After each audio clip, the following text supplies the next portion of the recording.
Vamos então entrar aí na medida provisória e eu separei ela em dois pontos, os pontos centrais, né? Tem uns pontos que são assim, os pontos que são relevantes e outros que não são tão relevantes. O primeiro ponto é o acordo, ou seja, ela prevê que é possível o acordo entre o empregador e o empregado para manter o vínculo. E esse acordo que foi estabelecido, ele vai predominar sobre qualquer lei e sobre acordo ou convenção coletiva de trabalho. Claro que não pode, o quê? Não pode ferir a Constituição. Mas, nesse momento de crise, nesse momento agora que nós estamos vivendo, de calamidade, é permitido o empregador e o empregado fazerem acordo para manter o vínculo empregatício. Esse é o primeiro ponto. Vamos ao ponto B.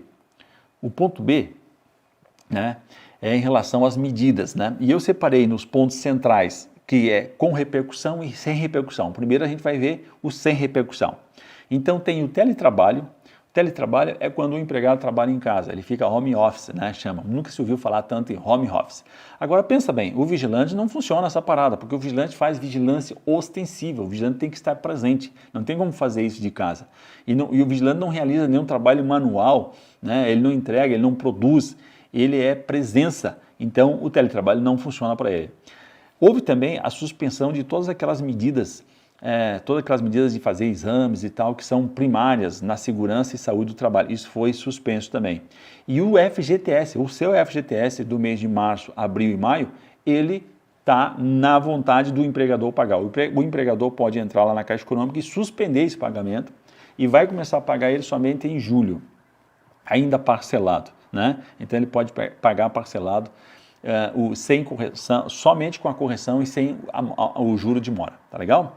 E ainda tem a outra medidas, agora a gente entra agora nas medidas que têm repercussão, tá? Vamos evoluir para as medidas que tem, aqui são medidas sem repercussão. Vamos entrar agora naquelas medidas que repercute para você. Vamos lá, Igor. As medidas com repercussão, essas aí já estão valendo. É permitido fazer antecipação de férias, que foi a primeira coisa que quase a maioria das empresas fizeram, né? Quando os estados começaram a suspender a abertura do comércio, o transporte, as empresas começaram a fechar, a primeira coisa que foi feita foi o quê? A antecipação das férias individuais. Chama o camarada, vê se ele tem férias, né? Dá as férias para ele. Se ele não tem férias vencidas ainda, pode ser antecipada. O cara começou a trabalhar faz 2 meses. Ele não tem direito às férias integrais, mas pode ser concedido as férias integrais, antecipadas essas férias. Como também pode ser feita concessão das férias coletivas, né? As férias coletivas é quando todo mundo sai, o determinado departamento sai, né? Então é permitida as férias coletivas. Não pode ser menos que 5 dias. E a antecipação de feriados, né? E ainda tem mais um outro ponto ali que é o banco de horas, né? Então, olhe bem, o que é a antecipação dos feriados? Conta todos os feriados que tem para frente e antecipa a folga dos feriados. E naquilo que é permitido, naquilo que é possível, se não tem nada disso, então vai para o banco de horas. Então, o banco de horas sempre ele é negativo, né? Aliás, ele é sempre positivo para o trabalhador. Nesse caso, ele seria um banco de horas negativo para o trabalhador. Ou seja, para o vigilante ficaria lá com um banco de horas devendo para a empresa, tá? Para ser compensada em 18 meses. A gente vai entrar em cada ponto desse agora aqui em sequência, tá? Então vamos lá agora detalhar cada ponto assim para você entender. Em relação às férias individuais, pode passar tudo que daí já fica mais fácil. Férias individuais, elas não podem ser menos que 5 dias corrido, né? A antecipação pode ser feita, essa antecipação ela tem que ser por escrito e tem que ser com aviso de 48 horas. Então, veja bem, se já é um acordo, né? Se já é um acordo, então não precisa nem antecipar as 48 horas ali, mas está colocado. Então, não pode ser menos que 5 dias corrido, tem que ser feito por antecipação e por acordo, e sempre tem que o vigilante receber isso com 48 horas. E agora tem um detalhe muito importante. Quem é que vai ter direito às férias antecipadas, antecipação de feriados ou às férias individuais? Quem? O vigilante que está no grupo de risco tem prioridade. Isso está lá na medida provisória. Quem é grupo de risco, Pedrosa? Grupo de risco é aquele vigilante com 60 anos ou mais, ou que tem alguma outra circunstância, algum outro malefício que lhe torna vulnerável nesse momento. Por exemplo, hipertensão, né? Quem tem hipertensão, quem tem diabetes, quem teve algum outro problema, né? que pulmonar, ou seja, alguma circunstância, alguma situação que lhe deixe vulnerável, né? No caso, ainda entra aí as mulheres que estão grávidas, né? Ou seja, aquelas pessoas que por alguma circunstância, por alguma razão, elas têm alguma vulnerabilidade na sua saúde, né? Então elas devem ser afastadas porque estão dentro do grupo de risco. Mas eu devo fazer um alerta, observar que no Brasil, né, segundo os últimos dados aqui, que eu vi ontem ainda esses dados do próprio ministro da Saúde, que no Brasil está ocorrendo uma coisa reversa. Ou seja, de 43% dos atingidos até agora estão na faixa entre 39 e 53 anos. Ou seja, 39 e 53 anos. Então, não pense que são só os idosos que são as vítimas desse vírus. Não, todo mundo tem que se cuidar. E muito mais ainda se você tem alguma coisa que vulnera a sua saúde, ok? Então, a empresa é obrigada a selecionar esse grupo de risco, os vigilantes que estão lá numa condição, né, que possa estar vulnerável, e dar férias coletivas, antecipar feriados ou férias individuais, tá ok? E olha bem, as férias, você sai de férias, mas não recebe na hora. Você vai receber no 5º dia útil, né, junto com o pagamento, no mês subsequente. Então, se sair agora, no mês de abril, vai receber só em maio. E um terço só vai ser pago lá em 20 de dezembro. Tá? Então, 20 de dezembro é que vai pagar um terço e o dinheiro vai receber das férias somente lá no mês subsequente de quando você saiu. Saiu agora em abril, vai receber em maio. Muito bem? Vamos evoluir então para outro ponto, que é a questão das férias coletivas. Já, mais ou menos, a gente já detalhou e já falou, né? São 5 dias corrido, um aviso de 40 horas e o pagamento sempre é feito no 5º dia útil. E olha bem, um terço das férias vai ser pago lá em 20 de dezembro, que é a última data em que é possível pagar o 13º, então vai ser pago lá junto com o 13º. Sai, recebe o salário normal, um terço lá em 20 de dezembro, tá ok? Vamos para outro ponto, né? E olha bem, isso é a critério do empregador ainda, né? A antecipação de feriados, como é que funciona? Então o que acontece? Vai antecipar a folga, né? Vai antecipar a folga, tem que ser notificado por escrito e pode ser usado essa antecipação de feriado para compensar aquele banco de horas que eu falei. Então vai ter um banco de horas negativo para o vigilante, como ele antecipou o feriado, no feriado ele deveria trabalhar e vai estar folgando, ele pode compensar nesse banco de horas, tá ok? Vamos para o próximo ponto, né? E tem um detalhezinho só ali que o feriado religioso, né? Aí tem que fazer um acordo. O feriado religioso mexe às vezes com o sentimento das pessoas e tal, então tem que fazer acordo nessa antecipação do feriado. Em relação ao banco de horas, né? Ele pode ser um acordo coletivo, feito com o sindicato, ou individual. E tem 18 meses para compensar esse banco de horas. E ele é 2 horas de jornada por dia. Então, se a pessoa trabalha 8, não pode trabalhar mais que 10, então vai compensar 2. Agora, o vigilante trabalha 12 por 36, ele tem uma jornada 12 por 36. E, sabidamente, que ele não pode passar de 12. Então, quem está na jornada 12 por 36, a medida provisória não disse como, não regulamentou, né? Não disse como vai fazer isso, né? Como é que vai fazer essa compensação. Isso vai dar polêmica lá para frente. Mas nós estamos no estado de calamidade, né? Então agora tem que jogar, tem que passar a fase para depois lá na frente ver como é que vai se adequar a esse ponto aqui, tá ok? O outro ponto, né, é que não pode ser 10 horas diárias, que, como eu disse, não pode ultrapassar de 10 horas diárias, então quem trabalha 8 vai compensar só 2, por isso que é 18 meses, né? Ou seja, 18 meses depois que encerrar o estado de calamidade pública, que vai até 31 de dezembro. Então você tem 2021 e mais 6 meses de 2022 para compensar esse mundo de horas que vai dar aí, tá? E o empregador é que vai determinar essa compensação na forma melhor com que ele organize a regulamentação. O auxílio-doença, ele foi alterado, né? O que tem? Eu chamo a atenção muito para o ponto que diz assim, o que a medida provisória falou, a medida 927? Ela disse assim, em casos de contaminação pelo coronavírus, não serão considerados ocupacionais, exceto mediante comprovação do nexo causal. Eu chamo a atenção para a questão que, se você está trabalhando e você foi contaminado, essa contaminação não vai ser considerada uma doença ocupacional.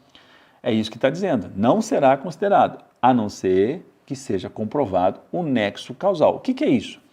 Quando a pessoa sai para o auxílio-doença, existe o auxílio-doença comum e existe o auxílio-doença acidentário, são os dois tipos.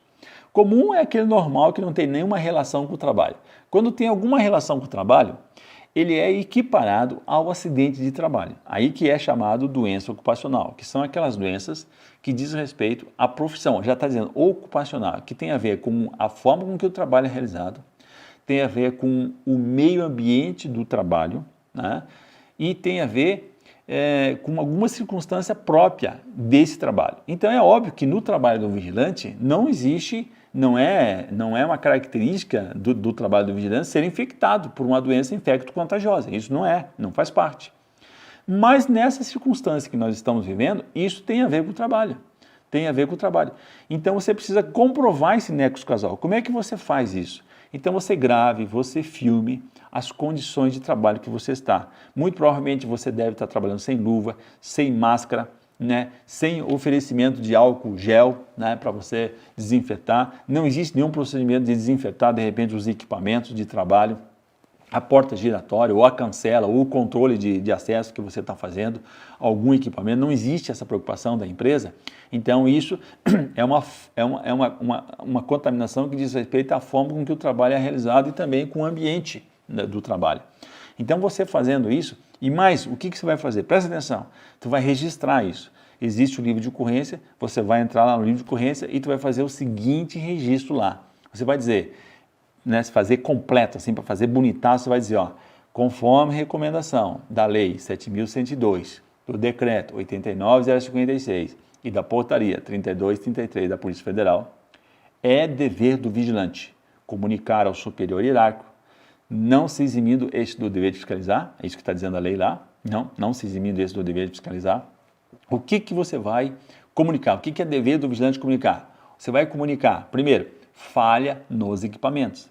Ou seja, agora o equipamento de trabalho do vigilante não é o colete, claro que é, né? Mas agora não é o colete, não é a arma, não é a lanterna. O que é?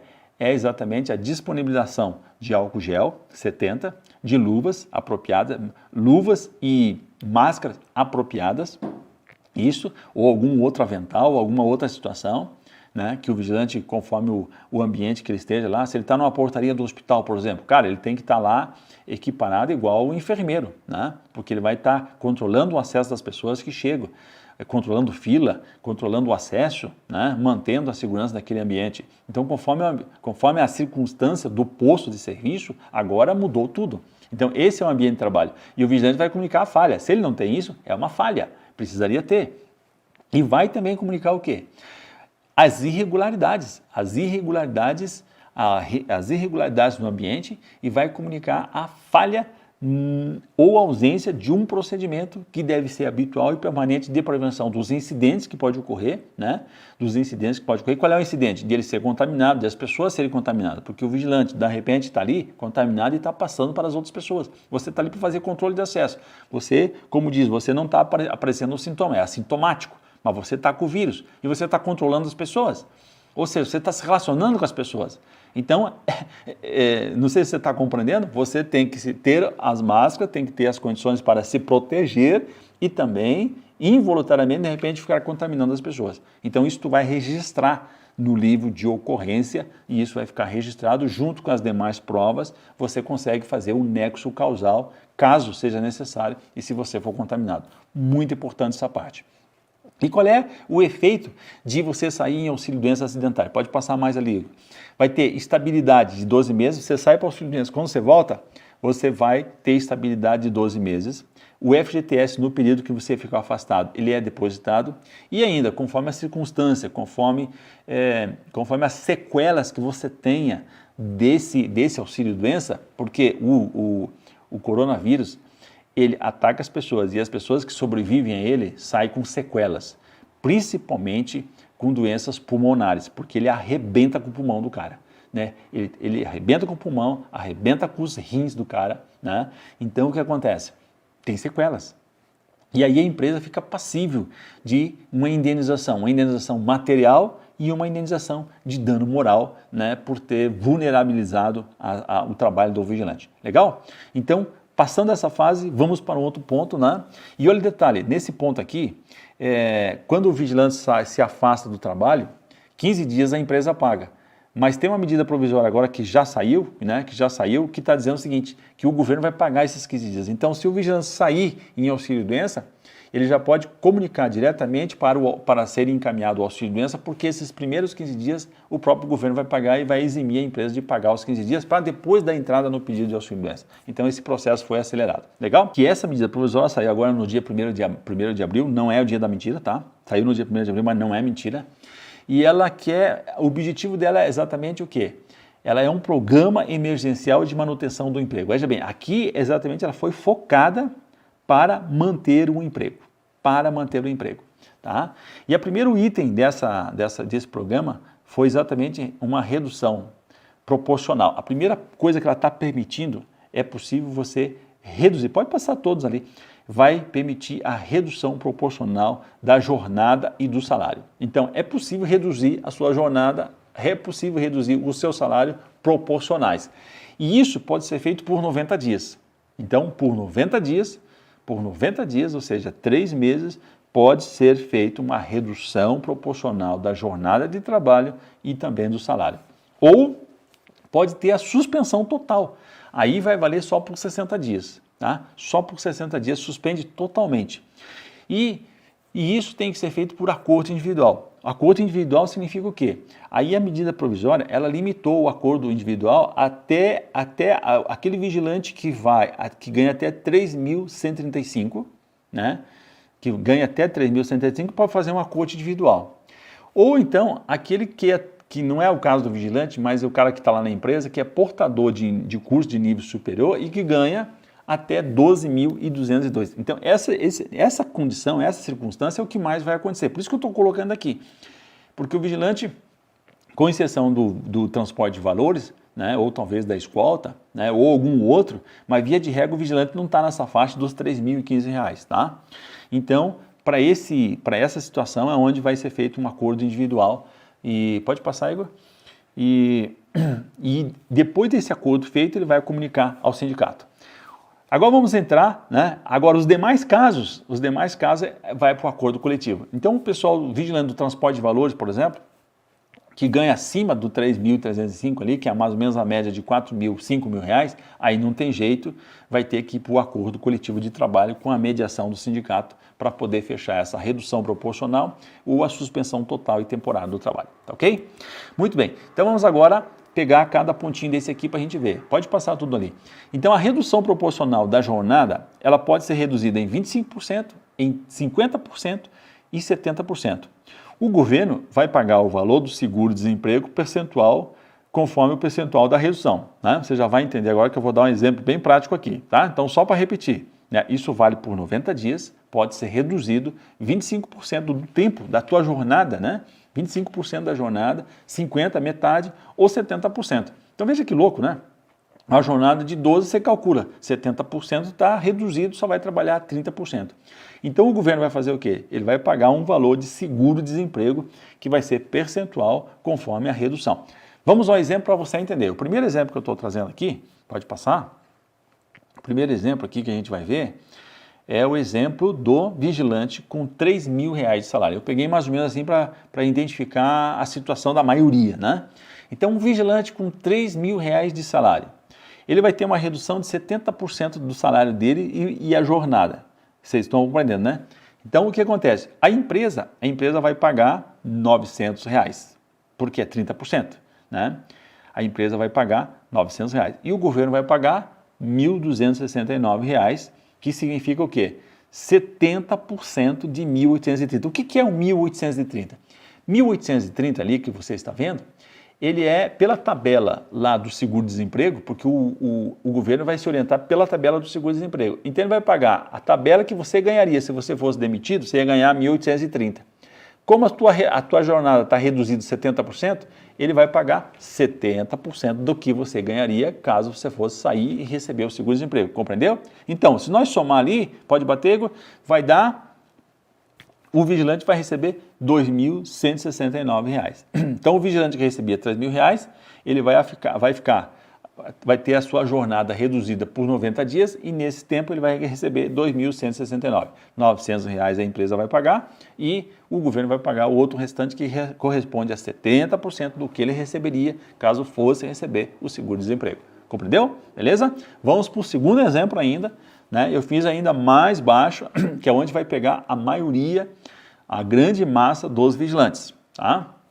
Então, vigilante com R$ 2.000, na média, né? Na média. Então, houve aí uma redução de 50%, que eu já pesquisei, já verifiquei, junto a algumas empresas que a gente tem relacionamento, e eles estão reduzindo a jornada de trabalho em 50%, tá? Então, a empresa vai pagar R$ 1.000, porque ela vai pagar 50%, ela recebe 2, né? E o governo vai pagar, no caso ali não é 30%, tá? Ali é 50%. E o governo vai pagar 740, que é 50% de 1.480, tá? Compreenderam? Então aqui os percentuais estão errados. A empresa paga R$ 1.000, que corresponde a 50% do que o vigilante ganha, que é proporcional à jornada, e o governo vai pagar 740, que é o quê? 50% de 1.480. O que é o 1.480? É o valor que o vigilante iria receber caso fosse demitido, ele iria receber de seguro-desemprego. Compreenderam? Muito bem, então vamos passar agora para o outro ponto.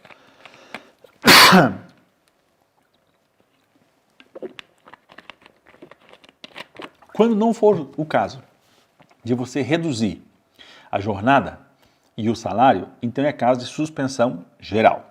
No caso de suspensão temporária total, né, aí suspende mesmo. Aí o que acontece? Esse prazo é de 60 dias e pode ser feito em 2 períodos. Primeiro a empresa faz com 30 dias para ver se melhora a situação. Não melhorou? Vai para mais 30. Pode ser feito assim. E aí, como é que acontece? Aí o vigilante vai receber 100% do valor do seguro-desemprego que ele receberia caso fosse demitido, né? Então você veja que aqui muda um pouco, né? Então eu coloquei ali 3 faixas, que é onde mais ou menos eu acho que se enquadra os vigilantes, tá? Que todo mundo vai se enquadrar nessa faixa aqui, mesmo os vigilantes do transporte de valores. Então na primeira faixa ali, que o vigilante que dá um pouco, faz eventos e alguma coisa assim, que está na faixa dos 1.599, ele vai receber 1.279. Na segunda faixa de 2.000, vai receber 1.480. E na faixa maior, né, de 2.666 ou mais, não interessa porque o teto do seguro-desemprego é 1.830, tá? 1.830, tá ok? Muito bem? Muito bem, vamos lá, vamos passar para frente. Muito importante você entender que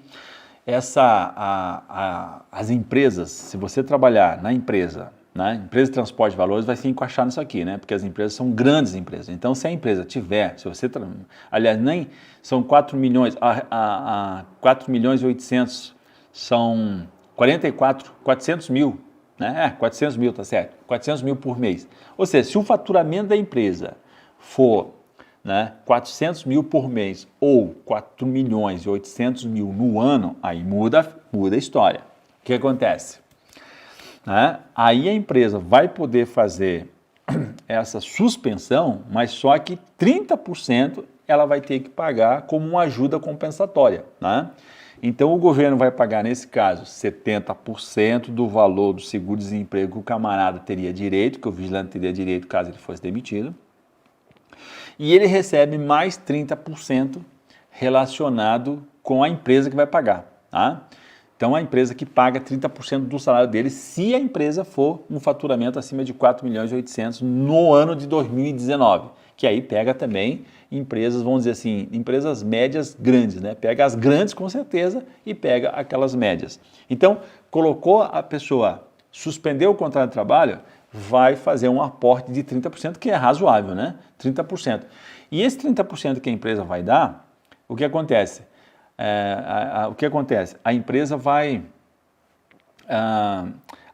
poder compensar, esse 30% não é considerado, é considerado indenização, ou seja, não tem INSS, não tem FGTS, a empresa tem um desencargo desse valor que ela está fazendo. Então, é uma ótima medida para a empresa, não é ruim não, tá? Então, eu destaquei assim, são 5 pontos, né? O primeiro, que a estabilidade no período A estabilidade no período, o vigilante vai ter estabilidade nesse período que ele tiver suspenso o contrato.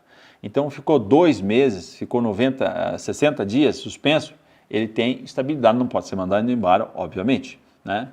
E depois que termina, ele tem mais 2 meses de estabilidade. Então você pode olhar para frente e assim, cara, por 4 meses eu estou garantido, né? Por 4 meses eu estou garantido. É pouco, mas é só para passar essa fase do estado de necessidade.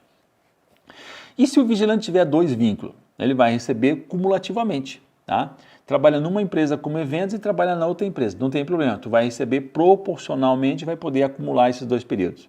Olha um detalhe muito importante, contrato intermitente, né? Então o contrato intermitente, que se você trabalha principalmente em segurança de eventos, e não só em segurança de eventos, né? Tem muitos. Eu estava olhando muitas convenções coletivas, estava correndo em algumas convenções coletivas que permite o trabalho do vigilante no contrato intermitente. O contrato intermitente é muito inseguro.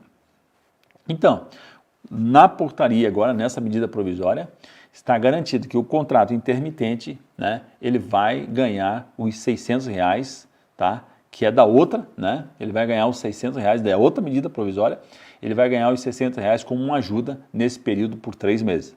Vigilante com contrato intermitente, que se enquadre lá nas disposições, ele vai receber esse aqui, tá? E essa medida provisória, ela chama atenção porque as empresas estavam muito relapsas com as condições e ambiente de trabalho. E aí o que ele chama? Ele diz assim que o cumprimento das NRs, das normas de segurança e saúde do trabalho, elas devem ser observadas. Devem ser observadas, elas não está se desincumbindo as empresas de seguirem as NR, são as normas de segurança e saúde do trabalho, tá? Uma puxada de orelha nas empresas. E outro detalhe, como é que vai funcionar toda essa parada que a gente falou até agora? Isso deve ser feito um acordo que tem o prazo de 10 dias. Agora, daqui para frente, tem 10 dias para que o vigilante faça o acordo individual ou as empresas façam um acordo com o sindicato. Então, o que vai dar agora de empresa fazendo acordo aí com os sindicatos vai ser coisa de louco. Por quê? Porque o pagamento só vai ser feito 30 dias após eles ficarem, o governo foi informado do acordo. E quem vai informar é o empregador vai informar isso via o sistema que vai ser criado ainda para o governo, tá?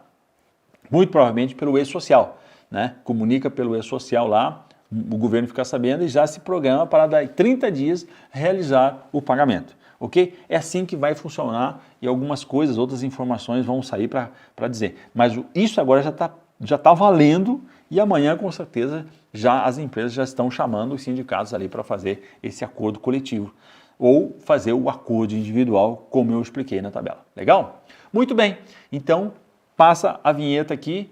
Se você tem alguma dúvida, com certeza você tem dúvida, o que você vai fazer se você tem dúvida, né? O que você vai fazer agora? Você pode escrever, anotar a sua dúvida aqui embaixo nos comentários do vídeo, né? Pode passar isso ali e você vai fazer mais ainda, né? Você vai fazer mais ainda, né?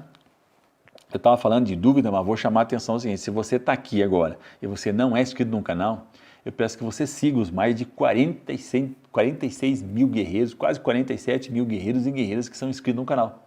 Faça parte desse time vencedor, faça parte desse time que é distinto e seleto no esclarecimento acerca das questões previdenciárias, trabalhistas e profissionais. Legal? Agora, vamos para a dúvida. Se você tem dúvida, o que você vai fazer? Pode passar, Igor. O que você vai fazer? Tu vai passar, tu vai fazer isso aqui, ó. Tu vai anotar o meu número, o meu WhatsApp na agenda do teu celular e tu vai mandar a sua dúvida, vai mandar a sua questão que eu vou te ajudar, eu vou te responder, tá ok?